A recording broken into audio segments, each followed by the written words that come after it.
Halo teman-temanku, jumpa lagi ya. Nah, ini saya mengajak Shelly, Cindy, Shirley, dan ini ada Tom sedang digendong oleh Shelly, dan ini Lena. Nah, jadi teman-temanku, pada video hari ini saya tidak membawakan mereka makanan ya. Namun di sini ada sesuatu hal yang ingin saya bahas mengenai siapa saya dan bagaimana keseharian saya. Jadi saya ini adalah seorang pengasuh monyet teman-teman ya. Monyet ekor panjang dan monyet ekor pendek. Tentu mereka ini dari bentuk fisik pun berbeda. Tentang habitat pun sangat berbeda. Jadi saya menanggapi sebuah komentar dari salah satu teman kita, bahwasanya ada suatu saluran yang harus saya pelajari tentang mengenai monyet dengan alam yang akan datang. Untuk segala komentar positif saya mengucapkan terima kasih banyak, dan saya memberikan apresiasi yang sangat baik untuk temanku yang sudah menyarankan hal tersebut. Namun setelah saya buka saluran tersebut dan saya melihat beberapa videonya, mungkin seperti ada bahasa pemilik saluran tersebut seperti menyudutkan saya teman-teman ya. Nah, bahwasanya saya pernah merilis Shelly ya, namun gagal. Apa dampak positif dan negatif yang dapat saya ambil dari kejadian waktu itu? Yang pertama, dampak positifnya dulu teman-teman ya. Dampak positifnya, monyet itu bukanlah hewan yang bodoh teman-temanku. Monyet itu bukan hewan yang bodoh. Jadi monyet itu meskipun kita tidak memberikan makan, namun jika usianya sudah seperti usia Shelly, itu dia dapat mencari makanan sendiri di hutan tanpa diberi oleh kita, karena memang hutan itu menyediakan banyak sekali makanan, dan dia itu bukan hanya memakan buah seperti serangga ataupun hewan melata lain. Nah, itu dapat dimakan ya, rumput-rumput, dedaunan muda. Nah, itu salah satu makanan mereka. Dan dampak positif yang kedua, Shelly pasti bertemu dengan kawanan monyet liar. Namun karena Shelly usianya yang tergolong masih muda, dia tidak diintimidasi habis-habisan ya oleh kelompok tersebut. Meskipun Shelly tidak melakukan perlawanan, tidak mampu melakukan perlawanan, jadi usia Shelly ini bukan menjadi ancaman yang serius ya untuk kelompok yang berada di hutan tersebut. Awal tujuan saya dulu merilis Shelly supaya Shelly dapat bergabung dengan kelompok tersebut. Namun ternyata kita survei beberapa hari, Shelly masih berada di situ, dan kemungkinan besar Shelly belum mau ya untuk bergabung di situ. Mungkin jika saya tega membiarkan Shelly tetap di situ, lambat laun saya yakin Shelly akan diterima oleh kelompok yang berada di hutan tersebut. Nah, untuk itu poin yang positif. Poin yang negatifnya memang salah teman-teman ya, karena saya melepaskan mereka tidak berkelompok yang sudah saya bentuk. Nah, di situ saya mengakui untuk kesalahan saya. Namun setidaknya apa yang telah saya lakukan itu ada ilmu yang saya dapat, ada ilmu yang saya peroleh mengenai hal-hal tersebut. Untuk pembelajaran alam, pembelajaran primata, untuk menjadi seorang primatolog profesional itu butuh waktu yang sangat lama. Tidak bisa kita hanya 1 hari, 2 hari, 1 bulan kita sudah berbicara hal yang besar mengenai primata, dan itu menurut saya tidak begitu.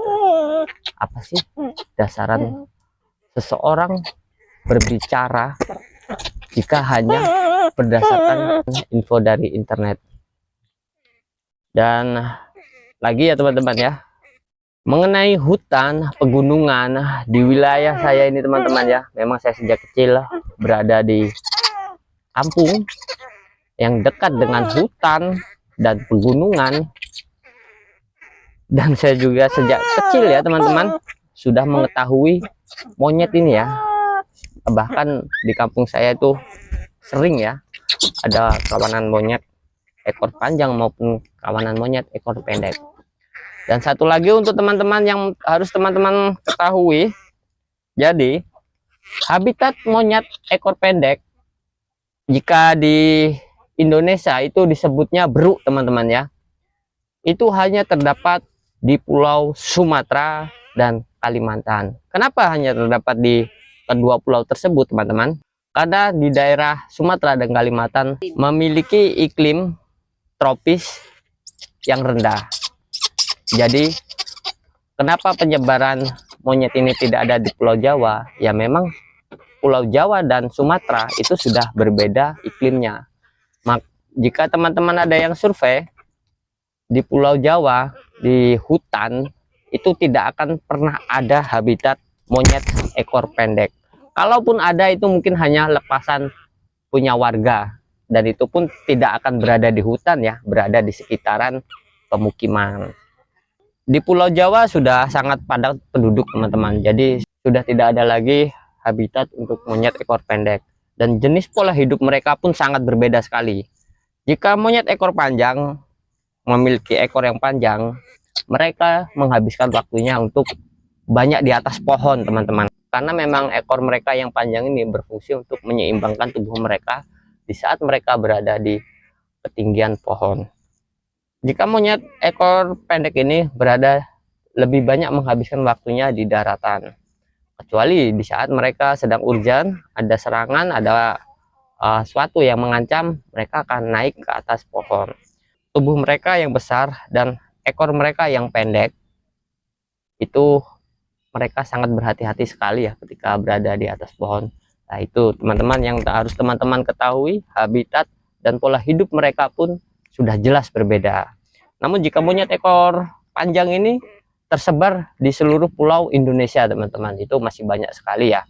Jika di Pulau Jawa itu seperti di Bali itu banyak sekali teman-teman yang masih habitat populasi monyet ekor panjang. Dan di Sumatera itu masih banyak sekali ya pepohonan, buah-buahan liar yang memang bisa dikonsumsi oleh mereka, dan buah-buahan hutan juga banyak yang belum saya ketahui teman-teman, jika yang memang itu berada di dalam hutan betul ya.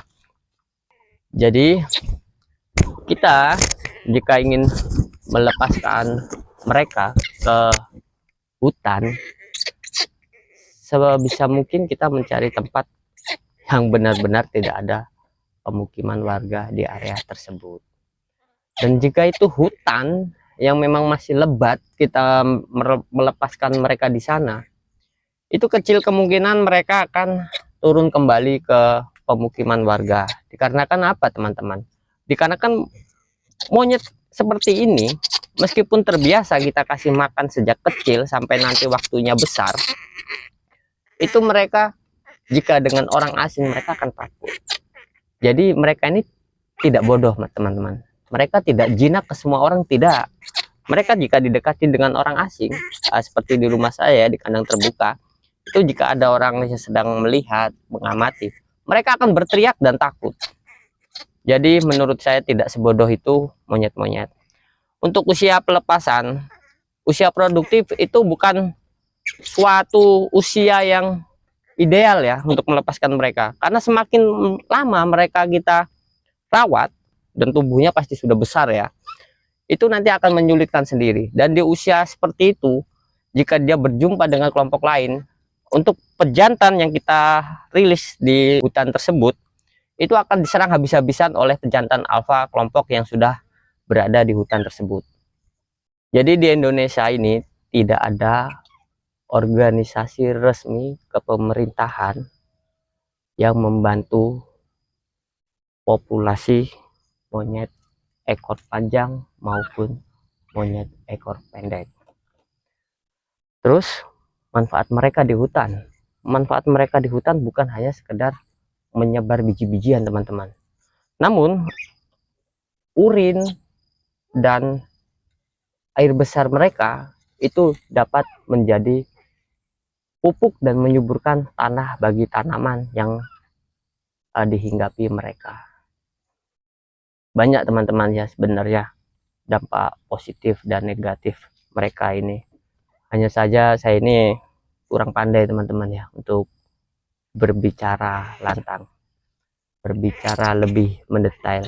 Namun ilmu saya dapatkan dari teman-teman yang memang sudah berpengalaman dalam bidang primatologi.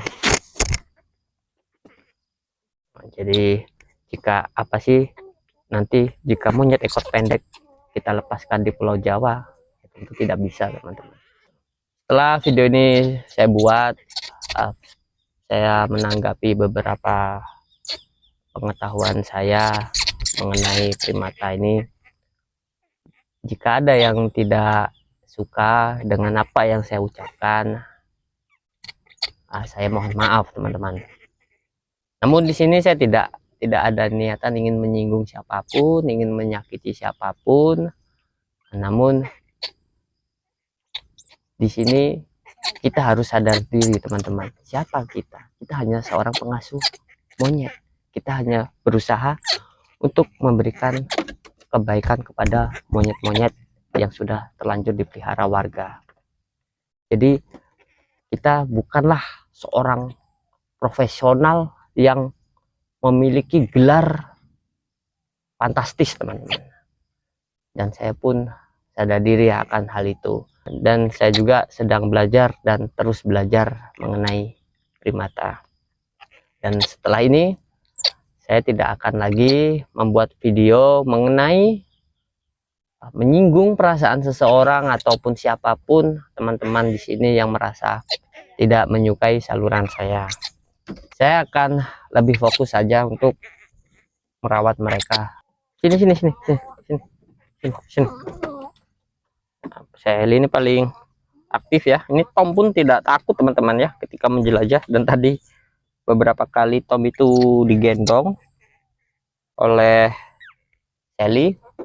Saya ingin mengucapkan ribuan terima kasih kepada temanku Tuan Gert Horen yang selalu memberikan hadiah untuk monyet-monyet yang saya rawat.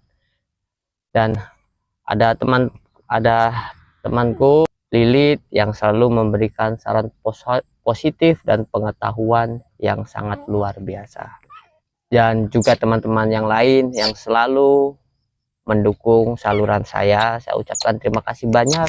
Tanpa kalian mungkin saya tidak bisa memahami primata sejauh ini teman-teman.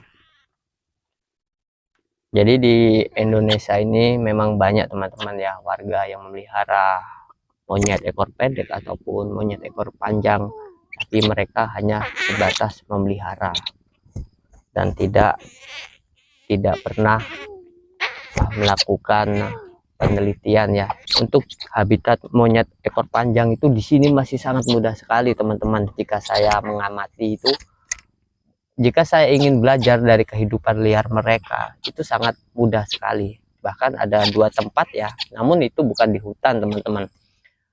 Jika di hutan, memang jika di hutan belantara, saya yakin teman-teman, monyet ekor panjang ataupun ekor pendek itu jika melihat pergerakan manusia akan lari ke dalam hutan.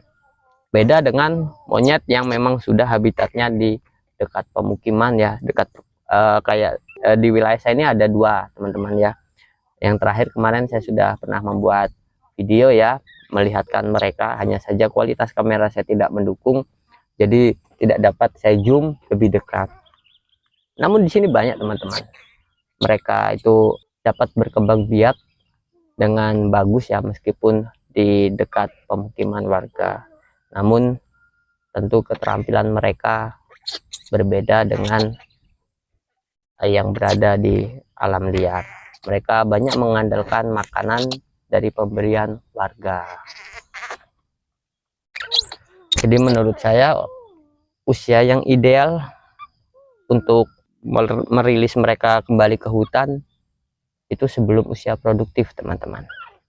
Jadi kenapa sejak sekarang saya ini membiasakan mereka makanan hijau, ataupun seperti saran teman-teman yang sudah pernah melakukan penelitian dengan primata ini, telur mentah, serangga, yaitu teman-teman, meskipun ya itu makanan yang saya berikan sekarang, namun ketika mereka sudah tumbuh seperti Sally, mereka dapat memahami kok kategori makanan yang bisa dimakan, karena mereka ini apa saja, benda asing apa saja, jika disentuh mereka itu akan dimasukkan ke dalam mulut, dicicipin. Jika itu memang rasanya enak, mereka langsung respon teman-teman dan memakan.